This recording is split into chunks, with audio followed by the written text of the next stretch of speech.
Welcome into the Locked On Packers Squad Show. I am your host. My name is Brandon Sneide. Rich Bisaccia out. Cam Achord is in, but let's be honest. Does that really fix anything? The Packers have a much deeper issue here than who's coaching special teams. I'm Peter Bukowski, host of Locked On Packers, and we're a week away from the start of a new NFL season, I guess, technically, in terms of the new league year. The Packers have to get their financial house in order. What's going on? Hey, this is Jags. The only thing certain about the offseason is going to be change. Go Pack Go! It's the Packers Squad. Everything Green Bay Packers every week. Covering all the big hits and game-changing plays from Titletown. The way only the Locked On Podcast Network can. From the frozen tundra with all the cheeseheads, the Packers Squad Show starts now.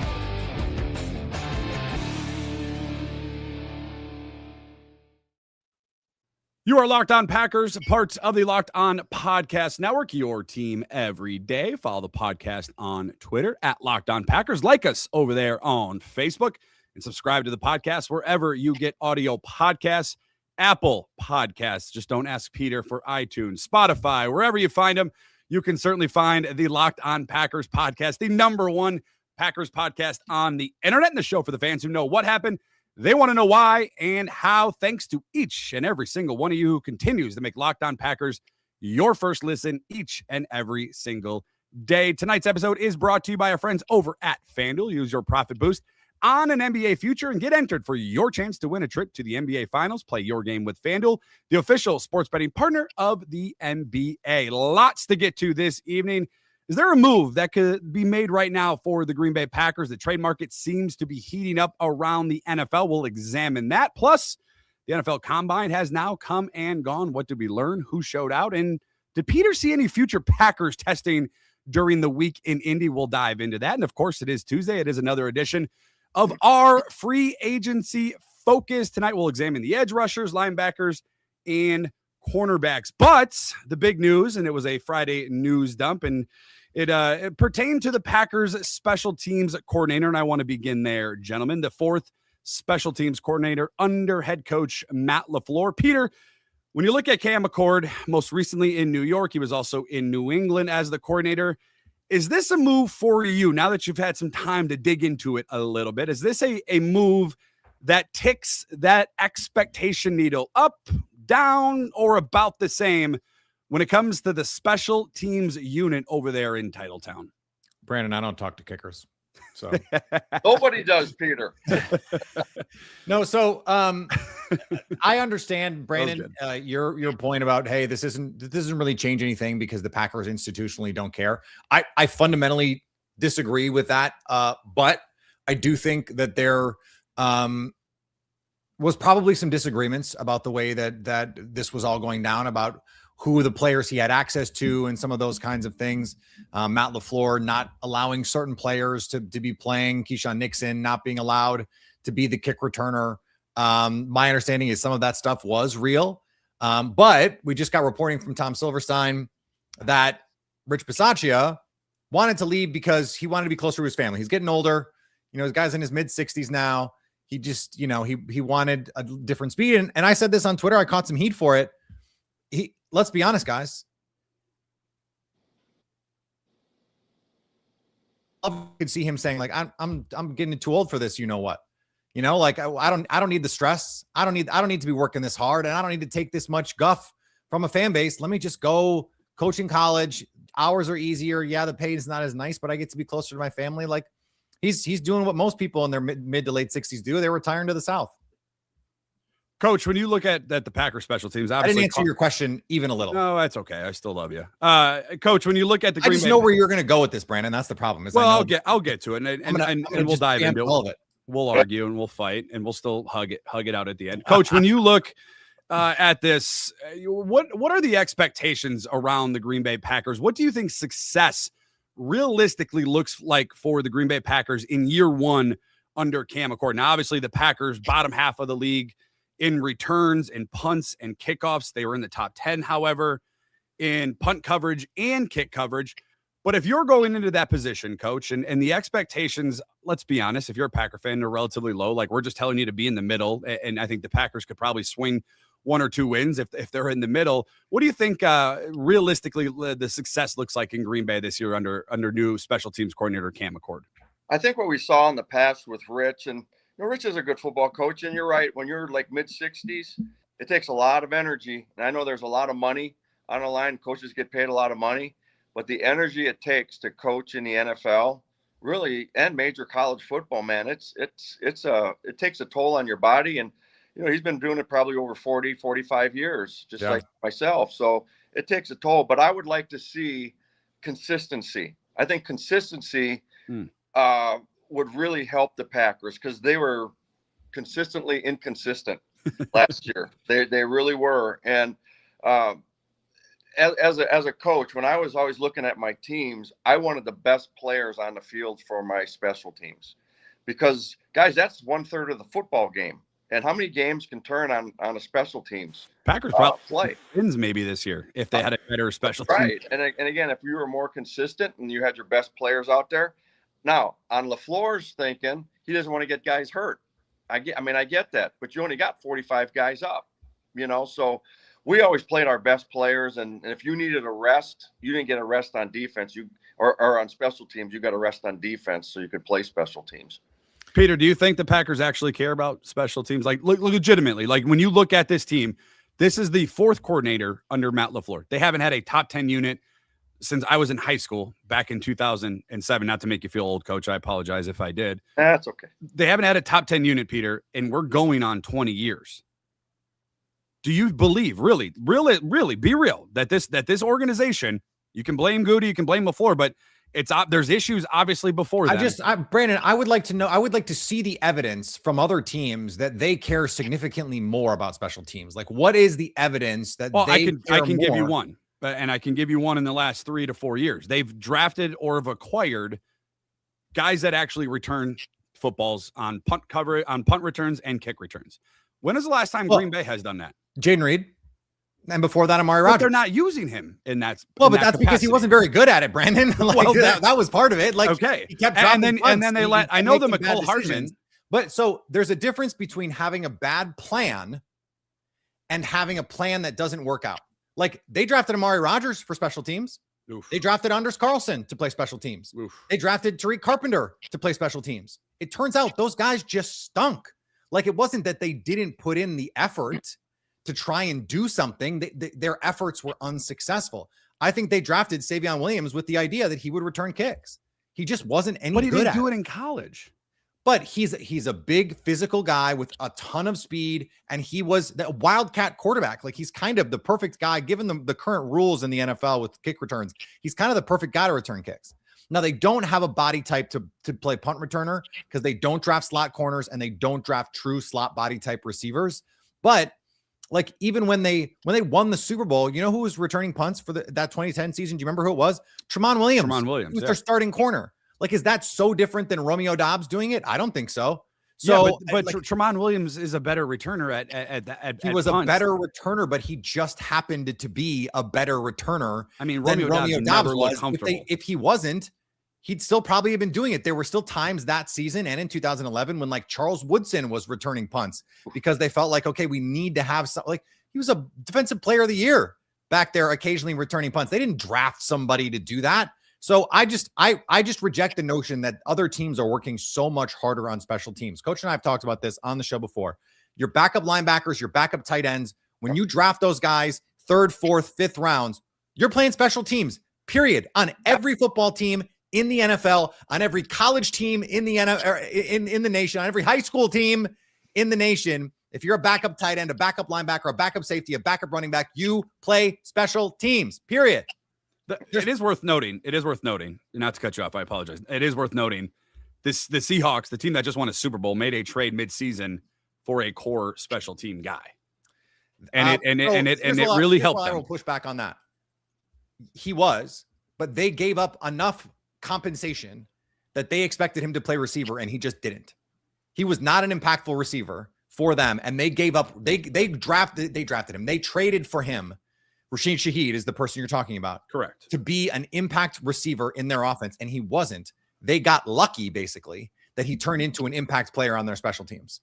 It's a little bit like Keyshawn Nixon. Like, you signed Keyshawn Nixon to be a special teams gunner and to return kicks and to cover kicks, and it turns out he's actually a really good kick returner, and you didn't actually know that. Like, this was they didn't trade for Rashid Shaheed to be an all-star kick returner. They lucked into that. Yeah. But I'm going to go back and say play your best players. I mean, just play your best. That's why you're paying them. You can't worry about them getting hurt. That's just part of the game. Is the special teams, and it's a big part of the game. So, I mean, you just mentioned like Charles Woodson and those other guys. I mean, they were starters, and you know what? They didn't care because they put their best guys in the position to succeed. Now, I think like on the kickoff return and the way things are set up now with the kickoff, I think one was a preventative deal for injuries, and it would have been interesting. I don't know what the statistics are on guys getting hurt, but I think like shortening the impact area, I think that's been good for the game. But as far as like the kickoffs and the kickoff return, how many are not returned? And when they are returned, there's a ton of hidden yardage when it comes to the Green Bay Packers special teams. Huge. But I'm saying, what is usually the return? Average returns out to the 30, maybe? Is that what it is? Yeah, and that's where you get the ball if you don't return it. So it's kind of moot. Right. Exactly. So, but I just think, again, you just play your best players. I don't care if they're starters or not. And we saw the Packers, to your point, Coach, that happened this year, right? In Cleveland, there was a big issue with the kick coverage or the kick blocking unit in Cleveland that resulted in McManus's kick being blocked. It would have been the game-winning field goal, and the Packers would have won that game. And then that next week, Brandon, I'm so glad you brought this up. That happened because Jordan Morgan got absolutely run the TF over. Like, Jordan Morgan is supposed to be one of your core guys. He's supposed to be one of your core. I wouldn't know if I'd say core guy. We don't know about him. He's going to be the starting left tackle for this team, Brandon. Right, but we don't know enough about him to say he's one of those core guys. Where they took Elton Jenkins off the field in that game. They took Rasheed Walker off the field in that game. To be a starter this year, he was on special teams because they thought he was a good player. They thought they could get away with playing him on special teams, and it turns out he just wasn't. That's the thing. That's the phrase right there. You just said it. They thought they could get away. That's the issue I have. They thought because you're right. You are right, Peter. You are absolutely right. That's exactly the mindset they have. We thought we could get away by subbing out our guys that we put on the starting line. We thought we could get away by kicking potentially a game-winning field goal on the road. We thought we could get away, and it bit us in the backside. That's the issue I have with the organization. Should be good enough. Like, this is coach's point all the time. You can only lead the horse to water. You can't make him drink. Jordan Morgan should be good enough to make that block in that situation. Yeah. And it happened in Dallas too, wasn't it? Tucker Kraft who stepped the wrong way? I think it was. It was either him or Musgrave. He might be the second or third best player on your freaking team. Yeah, guys, I want to give you a little perspective on the field goal unit. The amount of time that they have to, because it's a hell deal. It's just not a good deal because they have to absorb it. But it's 1.2 seconds of hell. That's it. That's all you got. Because that's the operation time that it's got to get off. And you know what? It's not a hard technique, but you just have to do it. And as far as on the wing to step the wrong way, that's absolutely crazy. I mean, you teach field goal protection in junior high school. It's the same protection. It never changes. I mean, realistically, the Packers should have went into their week 5 by 4-0 this season, but it was special. There were other issues throughout the course of those games. Can I answer your original question, Brandon? Yes, you may. Since you guys are salty tonight. We love each other. The thing about we're spending more time together now. We are. So that's we are creating problems. It is the Patriots teams.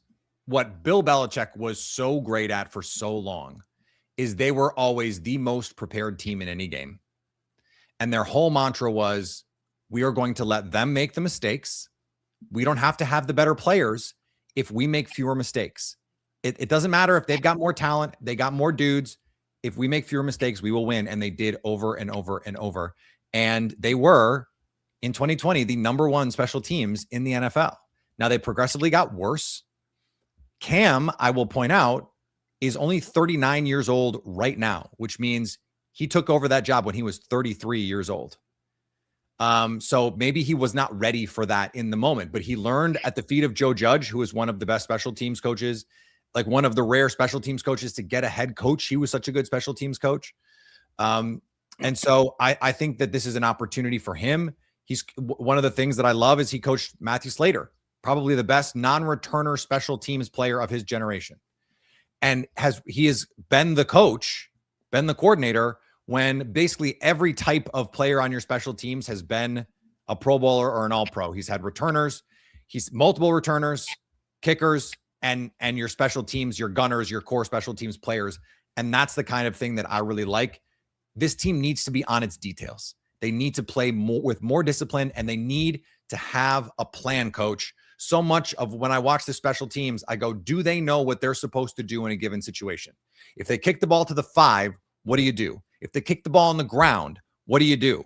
If you're standing with your heels on the 10 and the ball is going over your head, what have you been taught to do since you were 10 years old? Leave it go, Peter.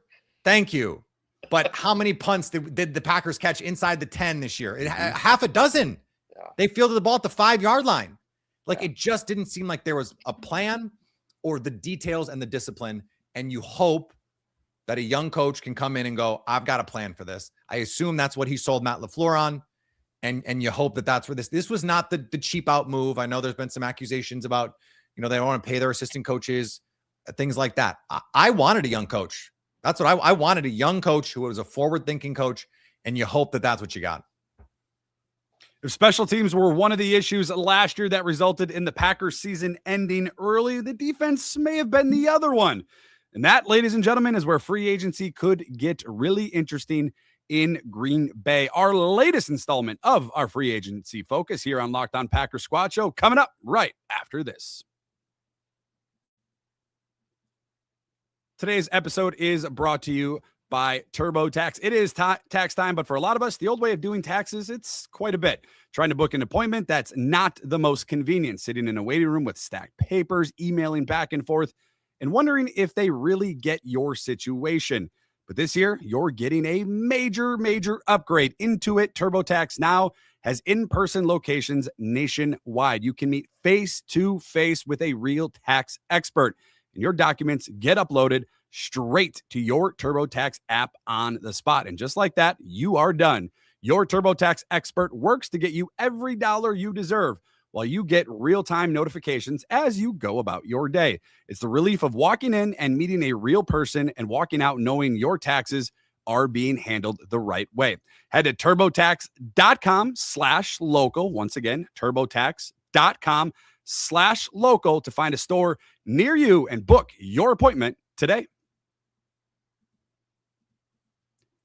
Thank you for making Locked On Packers your first listen of the day. And thank you for making Locked On the #1 sports podcast network. We have been going position by position here on the Locked On Packers Squad Show, examining each position, who's a free agent, who's a potential free agent we could add, and maybe make a trade or two as we look in the room and see what the Packers do need as we head into the 2026 season. And this week, it is no different. And this one, I feel like, is going to be one of the more interesting installments that we do. We got edge rushers, we got linebackers, and we got cornerbacks. I know one of those positions is being highly discussed as the Packers' most important. But gentlemen, I want to start with Coach. And Coach, I want you to walk me through the edge room from a year ago and the thoughts you had. Rashawn Gary, Lucas Van Ness, Micah Parsons obviously goes down, Kingsley Engebare, all part of that edge rushing room.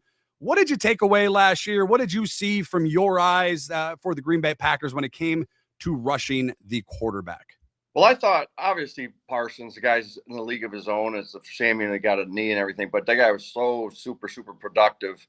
I mean, as productive as Reggie White. I mean, that's putting him in a Hall of Fame category. So, I mean, I think just his impact as a player with the whole defense, everybody steps up. The great players always let that happen. The Van Ness, he got hurt, and so they gave him a high draft pick. So I know they're expecting a lot of him. Gary was, where's Waldo? I thought a lot of times, like, where is this guy? I know we paid him a lot of money, and but he didn't produce like that kind of money, in my opinion.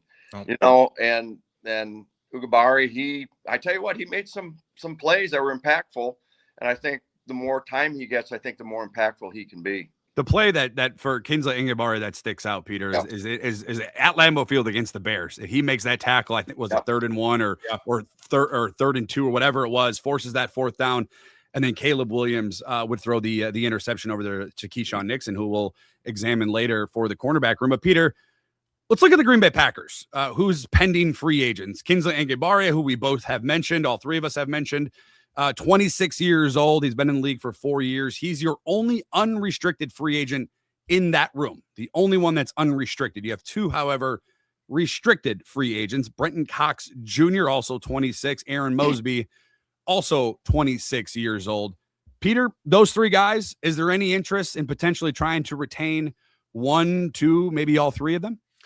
I'd put a tender on Brenton Cox because I think he's a nice player and I like the upside there. But I also understand if they feel like, look, what you're getting from Barron Sorrell and Colin Oliver is going to be equal or potentially greater than. You were on Locked On Packers the other day, Brandon, saying that you think that the player on the Packers whose jump can be the most impactful on this team was Barron Sorrell. Yeah. And then presumably that is because you think his ceiling is that kind of high. If that's real, like with Micah, with LVN, with Sorrell, that's a pretty loaded room if you are in fact getting that kind of productivity. But I think someone like Cox, who has shown it, I know he was hurt last year, but the year before he was the most productive pass rusher on the team on a per snap basis. So I still think that there's something there with him, but what is it worth to you? Right. And so with these restricted free agencies, you get to tender them. You get to say, okay, there's different levels of the tender. I would assume they're going to put a relatively low level tender on him and just say, okay, if you walk, we'll live, we'll figure it out. The question, I think, and the reason you framed it the way that you did, presumably, is because there is this Rashawn Gary question about what's going to happen. Is he going to be out the door? The problem for the Packers is it just does not save them that much money. It frees up $10 million in cap space this year, about $17 million in dead cap. That's if you pre-June 1 cut him. And the Packers really don't like to post-June 1 cut anyone. I think the most likely situation for him is you restructure that deal, you push some of this base salary into future years, and you move on next season. After you've probably taken another pass rusher in this draft, maybe on day 3, maybe you see more from Barron Sorrell, maybe Lucas Van Ness has taken that proverbial next step. And then you can, you have another draft, another free agency period to figure this all out. It's quietly like, I think if they move on from Rashawn Gary, they've turned a non-need into a need. And I just don't see the Packers doing that. That's hard to do, letting those guys go. And I know the thing is his production, like I said, didn't match his salary. So how bad, Coach, would the effort and energy have to be from a player who has been as productive as he has been and is getting paid like he has been paid for you as like the head coach to go to the GM and say, we just can't have this guy out here anymore? Like, would he have to be a problem in the locker room? Yeah, he would. He would. I mean, like I said, you did pay the guy a lot of money and expectation, but like, remember when he did like nothing? They must have got on him or said something to him because like the next week he showed up and go, hey, Gary's back. All of a sudden he played 70. Like someone asked about the snap counts and Matt LaFleur was like, oh, he doesn't play that many snaps. And then the next week he played like 75% of snaps, his highest snap count of the season. It's like, okay, coach. But you know what, Goody went right into his room and goes, you know what? You better get him up on the field and let him play and earn his money. But he did. He just disappeared and then he'd show up. But as far as like effort, man, it's hard to like say guys that they don't give effort in the NFL. That's just, and if he was a problem in the locker room, you'd get rid of him. I don't think he was. And this is why I don't think they're going to move on. I think they would move. I think if this was Zadarius Smith and he was causing issues and he's talking back to coaches and he's getting in fights with guys and he's pissing people off, I think that would be a different thing. But I think, like Micah Parsons at the end of the year said, we can't not be in shape. We can't not be out there. We can't not be being heavy snap guys when we got to be heavy snap guys. And he was talking right to 52, but he didn't say it. He didn't say Rashawn Gary. And you hope that he's pulling him aside and say, look, dude, we need you here. I need you, big dog. Let's go. And it's a arm around the shoulder and it's a kick in the ass. Yeah. Because Rashawn Gary, we've seen Rashawn Gary be a really good football player in Green Bay. And I know the fans like to complain because he's not Brian Burns. They like to complain because he's not, the superstar pass rusher that you hoped he was when they drafted him. But he's been a very productive football player for the Packers, and I still think he can have value for them, but he does need to get in better shape. And he does probably need to cut a little bit of weight. And he needs to be a high snap player because that's what you're paying him to be. And when he's out there over his career, he's a good player. Like there was a stretch of time before he got hurt where, he was a Pro Bowl caliber player. 2021 into 2022, he tears his ACL. Like there was a stretch there where he was a really, really good player. And he hasn't looked the same since he tore the ACL, unfortunately. Yeah, the thing is, do you know where his off season is? Is it He's from New Jersey originally? I don't know if he. Yeah, I've seen the videos. I assume it's not New Jersey, but I don't know. Yeah, it's usually on a beach somewhere, which I guess it could be New Jersey. Could be. Yeah, the thing is about that, if you're getting all that money, your job as an athlete or a football player is to make sure to take care of yourself and take care of your body. And if I had that problem, I'd have the best trainer, personal trainer, nutritionist, because that's what keeps you going. You're the only asset that you have is as a player is you, right? So you got to take care of your body and you got to make sure that you're taking care of your business because that is your business. Peter, I do want to move on to the linebacker and cornerback room because I'm sure there's going to be a lot of discussion around a couple of names in there. But is this, in your opinion, is this almost a sneaky position of need? Not saying it's of dire need, but you don't know when you're going to get Micah back. You also don't know how that's going to look when he comes back from that ACL tear. And then you're kind of really hoping, because you just haven't seen it consistently, that LVN elevates to that level that you expect him to. I'm high on Barron Sorrell. So is the organization. They spoke very highly of him at the NFL draft combine, but you're kind of hoping for a lot of things to fall into place. Is this a position, do you think, that the Packers should go outside and maybe look at potential veterans? I don't know. I'm throwing names. Joey Bosa is a free agent. I know Leonard Floyd's a free agent. Is there any names out there where you're thinking, man, maybe, as an older vet, somebody you're not going to break the bank with that could help just kind of be almost an insurance piece for the season? So Brian Gutekunst is the Leonardo DiCaprio of GMs. And once you turn 25, he does not care. Like he's not going to, I don't think by and large, especially at a position like edge. Sure. You're just not taking old guys. Like you just lose too much juice unless you're an all-time outlier freak athlete like Julius Peppers. Getting Julius Peppers at whatever he was, 33, 34 is a different thing because Julius Peppers, 85% of Julius Peppers is better than 95% of every NFL defensive end who's ever played. So like if Khalil Mack were going to become available, we could have a conversation like that. What about David Ojabo? So I'm thinking more like K'Lavon Chaisson from the Patriots. Yeah. So they've got some needs along the offensive line. They've made some draft picks and some investment on defense. He might be someone that you could get, for 1 or 2 years, like $8 to $10 million a year, something like that. And he comes in and he gives you a little 3rd and 8 juice out there. You reduce, Lucas Van Ness inside, and then you've got Parsons and Chaisson coming off the edge. He had a really nice season for New England last year. I think age, I think he's still only 25, which seems impossible because I feel like he was drafted 10 years ago. But I think that's because he was drafted right before COVID, and COVID has skewed my perception of everything that's ever happened.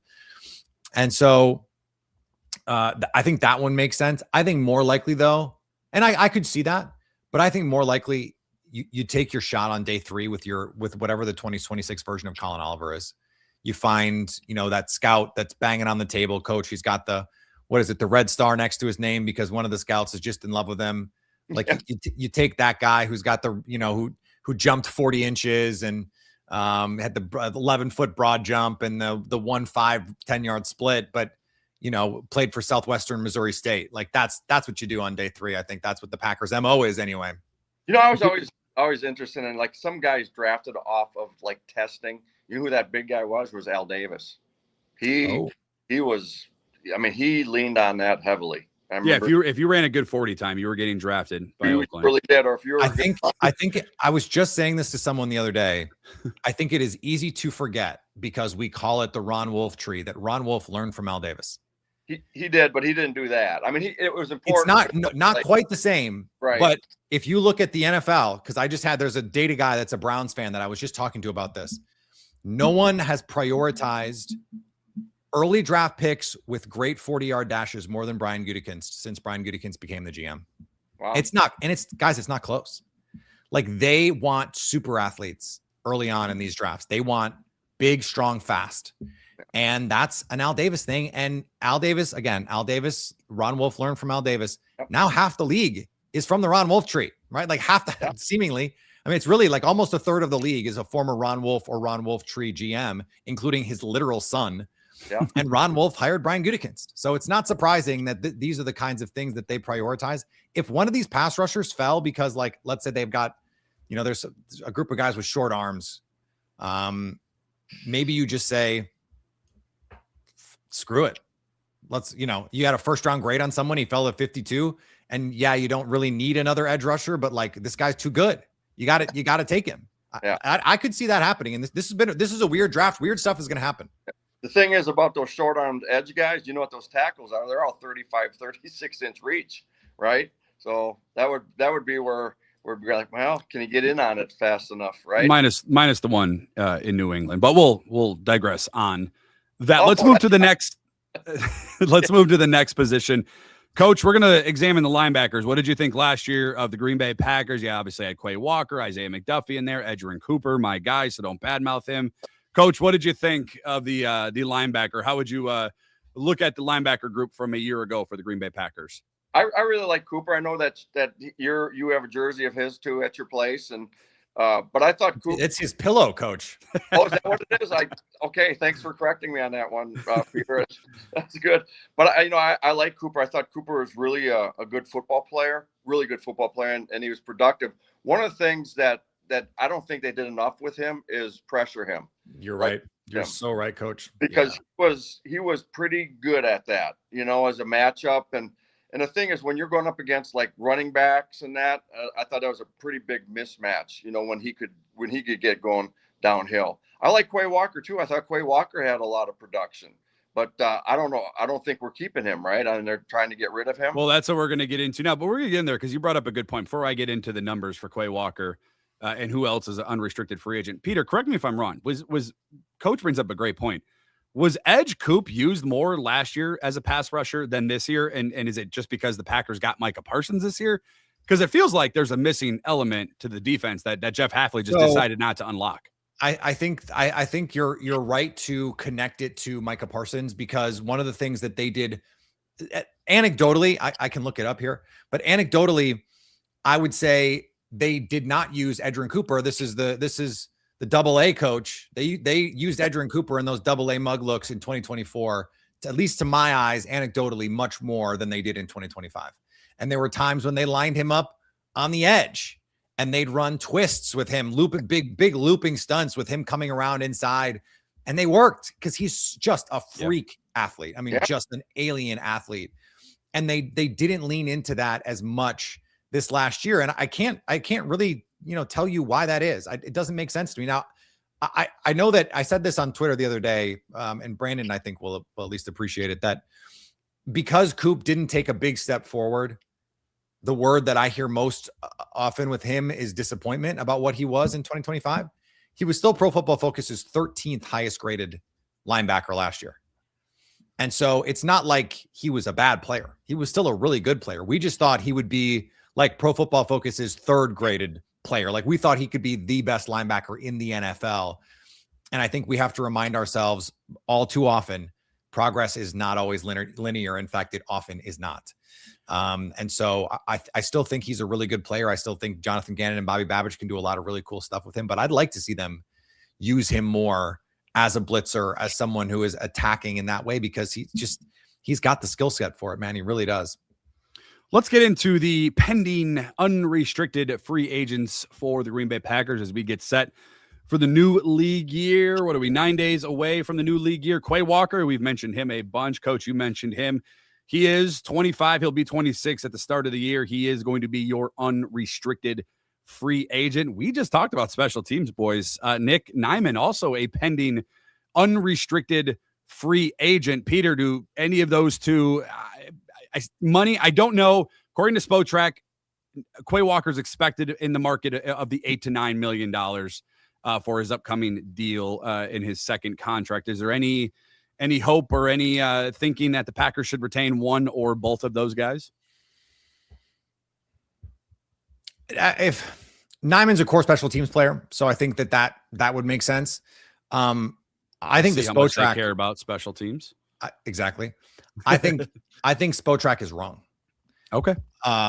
Based on some of the conversations that I've had and based on some of the intel coming out of Indy, I think Quay Walker is going to be one of the more coveted free agents in this draft, in this free agency class. He's still only 25 years old, guys.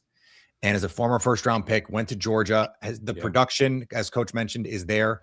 I've never been a big Quay Walker fan outside of about a 6-week stretch in 2024. But there were times this year when he did look really good. And it was sort of like, can you just stay healthy? Can you just stay on the field? Speaking of guys who look really good when you blitz them too. I mean, he's certainly shown that over the course of his career. But, you know, I heard someone suggest he could get $15 million a year. Like that's way too much if you're asking me, and you did. So I think that if it were me, there are free agents at the linebacker position in particular. I think you could get Matt Milano for $3 or $4 million.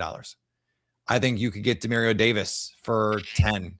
And I would you mentioned age though with Demario Davis. Like I did. And Matt Milano though I think he's 31. Is that right? I'll look it up for you. He played for Bobby Babich, who in Buffalo. And so even though he's not the player he was, I said this on radio today, Coach. Tell me what you think of this. This is a really young team, right? Yes. And I think that they like each other.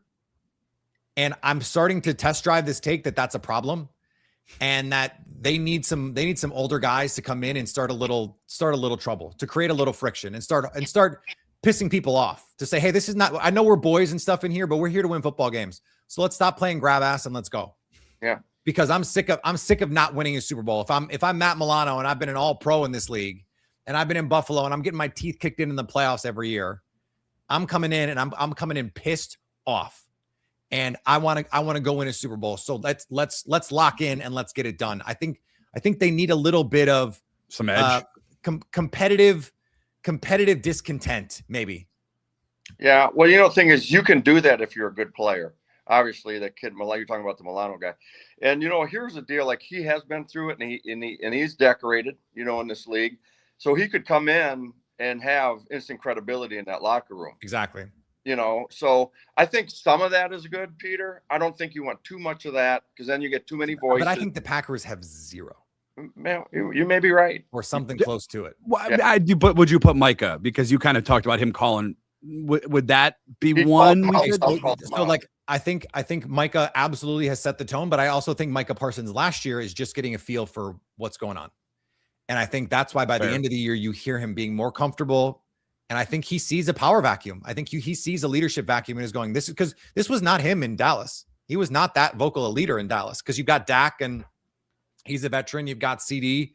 There's other guys. I think he came to Green Bay and went, this can be my team. Yeah. Like, when we can go win the Super Bowl because this was my team. I can truly be Reggie White here. And that's something that I think he needs to take ownership of. I think we saw it from Xavier McKinney. I think he set the tone early on. But now, I think he's been acculturated. And so now you need, I have always believed that, and this is something Bill Walsh has talked about, Bill Belichick has talked about, that you need to turn over 15 to 20% of your roster every year, not because guys are going to be free agents or you're going to cut them or whatever, but because you just need new energy. You need new blood. You need new faces to just sort of keep things fresh and interesting. And when you are a drafted, developed team, sometimes that falls by the wayside and you get a little bit too comfortable with one another. When, I'm not saying you need to be the Legion of Boom and having fistfights in the locker room when you're trying to win a Super Bowl, and they did. But I think there needs to be a little bit more of, a little bit more of a competitive environment within the team. I want that fire with these guys. I want it because it matters to them. That shows me that it matters to you. And I don't know that it always matters to this group the way that it should. Let's head over to everybody's favorite position in Green Bay, the cornerback room. Coach, have some fun with this one. What were your thoughts on the cornerback room a year ago for the Green Bay Packers? Well, I know they have good safeties. That does not count. We'll do that one next week. And I don't know if we'll have anybody. That might be the quickest position group that we go through outside of quarterback, maybe. Right. But no, go ahead. Carry on with your thoughts. I think that needs to be upgraded at the corner. And I don't know what, Peter, you'd know those names, and Brandon, you'd know those names more than I would. But I think the production at corner was average at best. I think we could be a lot better on the edge there. But again, I don't know what they have in the pipeline either, Peter, as far as who they want to pay to bring in here.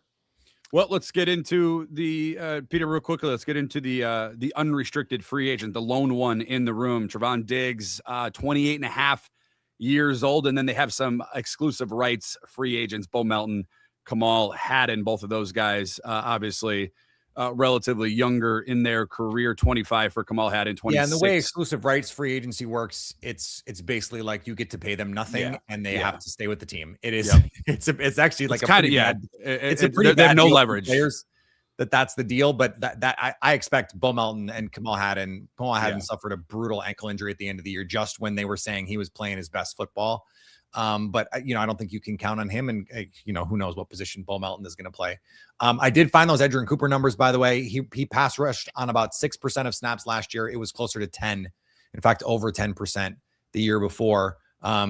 So that's a big difference in terms of how often he was doing that. But I went into the year going, Nate Hobbs, who I thought could play on the outside, Keyshawn Nixon, Carrington Valentine. If Javon Bullard takes a step, that's good enough. And I still kind of think it was. If Micah Parsons had been healthy, I think they'd have been fine. And that was just not a thing that happened. And then that's what happens when you lose a star pass rusher, is your corners have to be a little bit better, and they just can't. Like, they just maxed out at that point. And so I do think they need to sign someone, whether it's Greg Newsome, whether it's Reek Woolen, whether it's Trevon Diggs.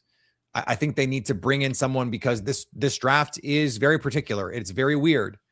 And I don't know what to make of where anyone is going to go. And if you want a good corner, you have to take him in the first round generally. Mm-hmm. You have to, and they don't have a first round pick. And you can't hope that someone falls to you at 52. So I think you're going to see Brian Gutekunst be maybe unusually active for him in terms of the volume of players that he signs, just to get some backstops at some of these key positions. It's too. This is something we talked about on the show today, or tomorrow if you're listening to this live for Locked On Packers. Is I think that they're going to have to do some work in free agency to get to a safe position in the draft, because there's too much riding on this season for them to go into the draft with a hope and a prayer here. I still have hope for Nate Hobbs, but obviously we got to see it. Guys, I am coming around more and more to the idea that Nate Hobbs is not going to be on this football team in 2026, because I initially thought he was playing the boundary and starting on the boundary in training camp because that's where they wanted him. And I was informed recently that is not the case, that they thought Javon Bullard would beat out Evan Williams for that safety job, that didn't necessarily happen. And so they wanted to get Javon Bullard on the field, and then he got hurt. Nate Hobbs did. And Javon Bullard played well enough that it's like, well, we're not going to take him off the field. He's playing great. And so I think it could be a situation where Nate Hobbs is just, they're either traded or just not on this team anymore. I don't think that would be that surprising, frankly, because I think he's kind of SOL where he is. Yeah. What's an interesting comment that you made, Peter, about the pass rush and the production of the corners before and after Parsons. I mean, that is real, what you mentioned on that, because the timing of the passing game, I mean, if you just have to hold one more second, that's tough. And that's a lot of times in the NFL. That's the difference, right? It's so close. There you have it. Our latest installment of our free agency focus. We got a couple more positions before the new league year kicks off. We'll end those coming up in the next few weeks here on the Locked On Packers. One final segment to get to. We talked a lot about free agency, who the Packers could sign, who they won't sign, who they won't retain. What about making a trade? Is there a trade right now this organization can make to upgrade their roster? Plus, the NFL Draft Combine has come and gone.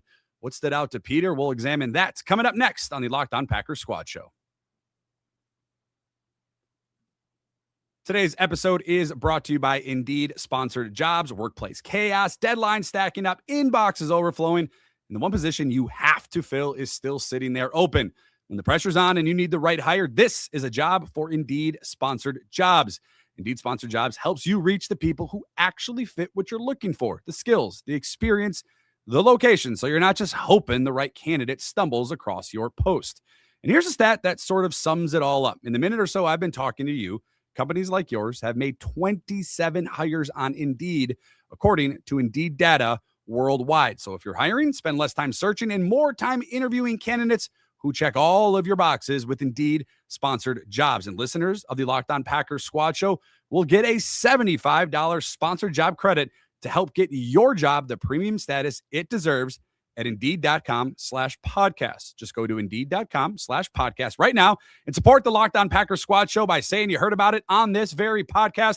Indeed.com/podcast. Terms and conditions will apply. If you need to hire, this is a job for Indeed sponsored jobs. And lastly, tonight's episode is brought to you by our friends over at FanDuel. College basketball is nonstop. Big games, tight spreads, momentum swings every single night. From early tip-offs to late-night West Coast shootouts, there's always action on the board. And now FanDuel is giving you a way to turn that energy into an even bigger potential win with a college basketball parlay profit boost. You can build any college hoops you want, parlays, rivalry games, ranked matchups, whatever fits the bill. You can mix spreads, totals, and player props to match how you see the slate playing out. Go safe, go bold, ride with the team you've been following all season. It is your parlay, your style, now with just more upside behind it. Head to FanDuel.com to get started. That's FanDuel.com to get started. FanDuel, play your game. Thank you for making Locked On Packers your first listen of the day. And thank you for making Locked On the #1 sports podcast network. Gentlemen, a lot of moves in the NFL going on recently here. The NFC North making headlines just the last 2 days. Running back David Montgomery shipped to Houston for a 4th rounder, and Juice Scruggs, an offensive lineman. And then today, not necessarily a trade, but it's still news. Drew Dahlman, the center for the Chicago Bears, deciding at 27 years old that is a tough one. Retire. That is a big one. That's another center that is going to be on another position that is going to be in high demand. The NFC North might have 3 new centers going into 2026. Peter, when you look at this team, the current Packers team, and we haven't finished our entire free agency focus throughout the course for the offseason yet, but is there a move right now? Is there a player that you're looking on this Packers team that is probably going to get released, will likely get released, that you're thinking, why not just make a trade? Thank you for being a Locked On Packers listener, Brandon. I know. Elton Jenkins is the guy. If they're gonna cut him, you can't tell me he's got less value than Juice Scruggs or Titus Howard. I mean, the Texans traded 2 offensive linemen who, like, together aren't as good as Elton Jenkins. I wouldn't trust them with a double team to be better than Elton Jenkins.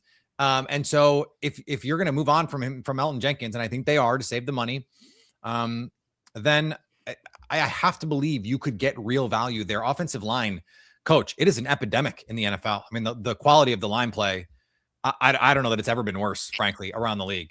Peter, it's like that in every league, though. They're so hard to find. They really are. I think that's true. But if you ask the NFL guys, and if you ask the coaches, because Mike McCarthy actually said this the other day, when they changed the CBA in 2011, that changed everything, because you can't practice in the offseason. You can't, and that is, I think that is, linemen will tell you, coaches will tell you that is the #1 thing that has hurt development in the NFL is you can't really develop them in the NFL anymore. It all has to be in college. And maybe this was floated to me the other day. I was having a conversation with someone about this, someone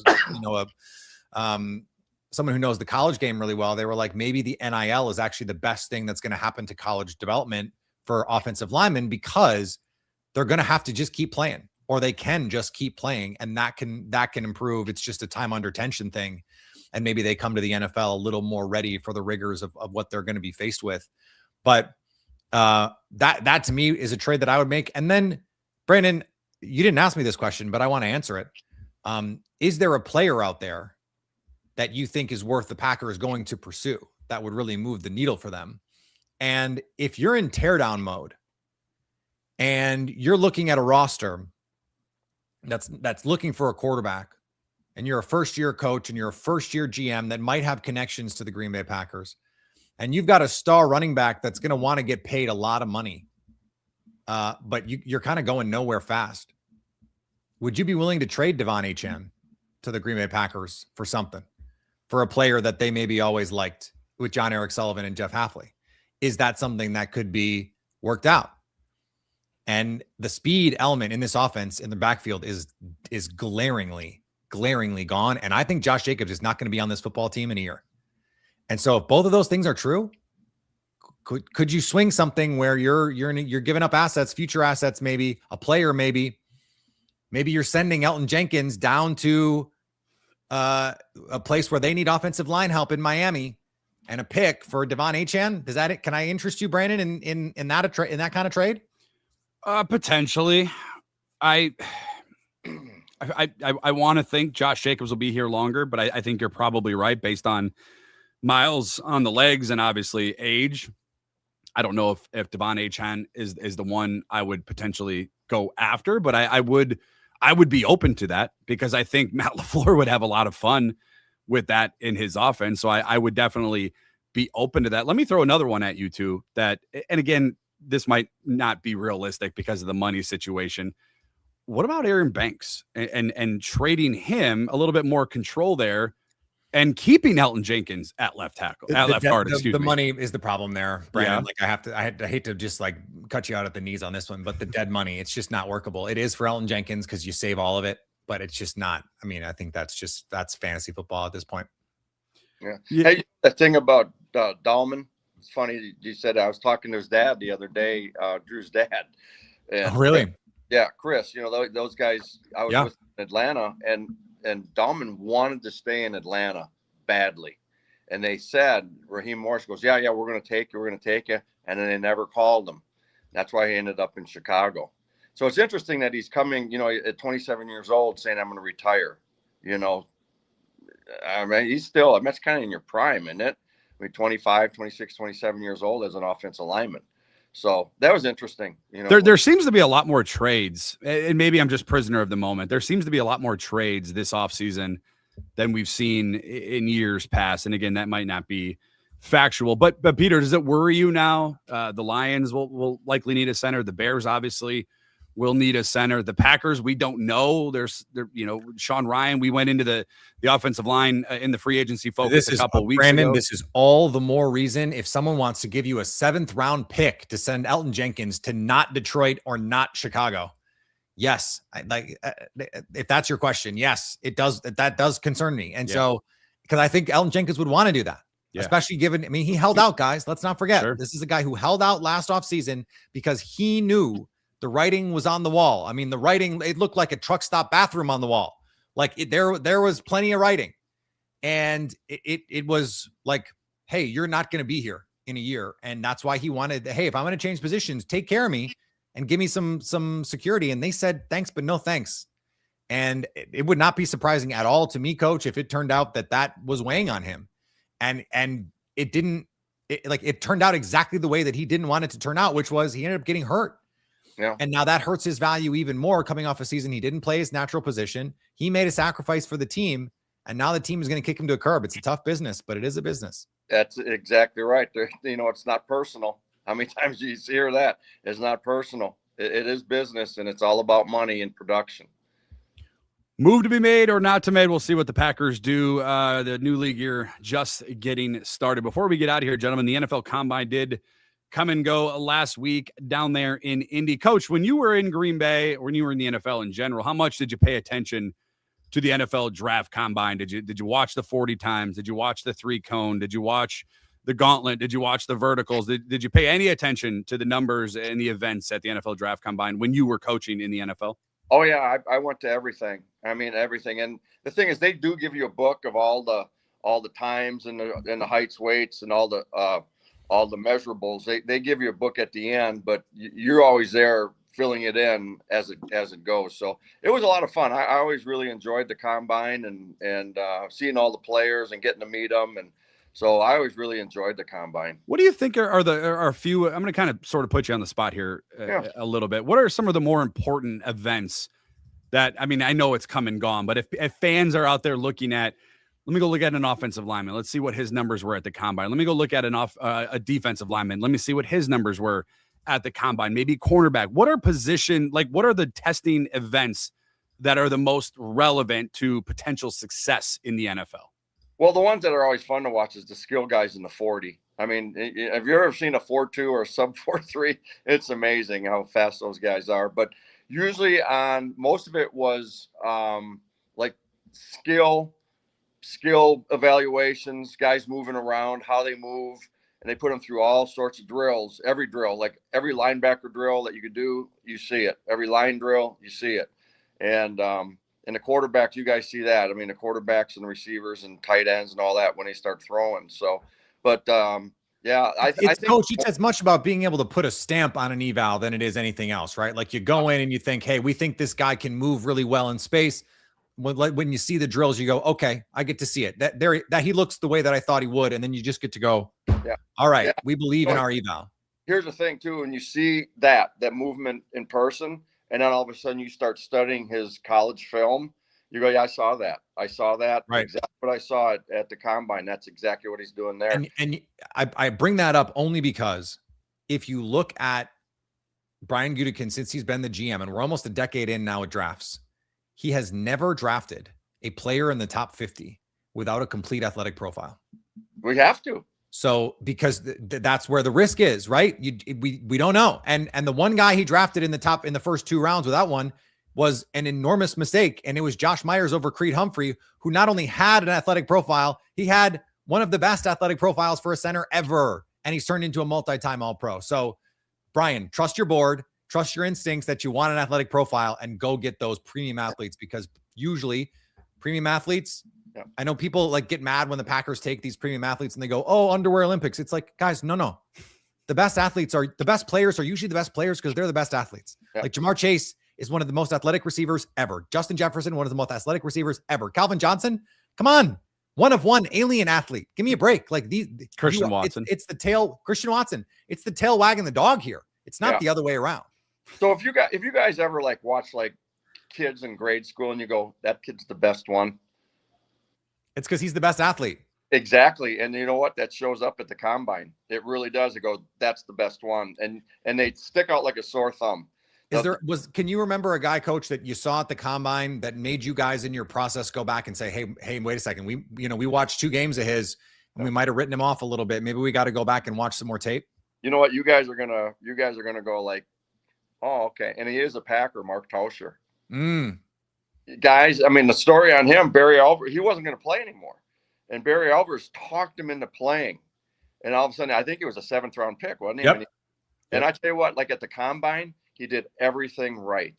And I remember watching him going, that guy he's doing it all the right way. And son of a gun played for years as a Packer. But that name totally stands out to me. Peter, I know you're covering the combine and certain players through the daily show, the Locked On Packers Daily Show. You can listen to that wherever you get audio podcasts, also on YouTube. And I know you're covering it for The Leap. Are there any names out there? The Packers don't have a pick until number 52. Is there anybody from the combine that stood out to you? And why are the Packers going to draft Bryce Lance with number 52? I think 52 would be a little rich there. But he was on Dane Brugler's top 100. Like I could see that in the 3rd round. I think, that would not be a totally insane thing to do. But I'm looking at the linebackers, guys, because there are a couple guys that just went in there and speaking of stamping it, I mean, Anthony Hill Jr. from Texas, that is a name to watch. If he is there at 52, I think the Packers, he said at the combine, he models his game after Adrian Cooper, and you see it on tape. The guy flies around and put together a truly elite, like 97th, 98th percentile type of linebacker workout. He's 6'3", 240, so he's big enough. So a lot of these linebackers in college now, Coach, they're 6'1", 220. I mean, they're guys that would have been safety size when you think of Steve Atwater. I mean, that guy was 6'4", 240. He'd be playing middle linebacker these days. Yeah. And that's not the world we live in anymore. So Kyle Lewis is another name, guys. The linebacker from Pitt is 6'1", 220. But they could use a dime linebacker on this team, someone like that can just fly around. That was the Mac Wilson role in Arizona last year. And he was not a big guy either. But he is instinctive, had a great Senior Bowl. Packers love Senior Bowl guys. Yep. And that's just, I think it's because it's just another data point. You get to know them a little bit better because it's another chance to see them through the process, to see them compete against the other best of the best of this draft class. So the linebackers, Jacob Rodriguez, from Texas Tech, watching that Texas Tech film, Coach, if you want to just have some fun, just go watch some of that defensive tape. They've got defensive tackles, defensive ends, linebackers. That front seven got after you and they flew around the field. They were really fun to watch. And he's someone who the question with him was, he's a little bit undersized. Is he athletic enough? And he went out and he ran in the 4.5s, jumped really well, showed that explosiveness. This linebacker group is good. Yeah. And the other group, Peter, say again, Texas Tech, they bought a great defense down there. Well, look, they did. They when you were coaching in college, they couldn't buy anybody because they couldn't play defense. They haven't played defense in Texas Tech for 50 years before last season. So it was certainly a step in the right direction. Sure was. But this is a really good center room. It's not great at the top, not like some these guys that are going to go in the first round like we've had in some of the recent drafts, but there are probably 5, 6, 7 potential starters in the middle rounds here, round 3, round 4, round 5, where you could get a Corey Linsley, where you could get a Scott Wells, and maybe they're not the ideal measurables, but they're athletic and they're smart and they come in and they just right away, day one, you've got a guy.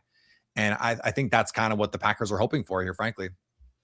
Incredible insight there from Coach and for Peter. Another edition of our Locked On Packers Squad Show coming to an end. But if you missed anything, friendly reminder, the Locked On Packers Squad Show and the Daily Show with our guy over there, Peter Bukowski, free and available wherever you get audio podcasts and, of course, over on YouTube. And if you're watching over on YouTube, number one, thank you. Make sure you don't forget to subscribe to the channel as well. For Coach, for Peter, I'm Brandon Sneide signing off for now, but we'll be right back with you on Thursday night talking about more off-season Packers football with each and every single one of you. Thank you guys for tuning in this evening, and thank you for making Locked On Packers part of your day each and every day. And as always, make sure you stay Locked On Packers.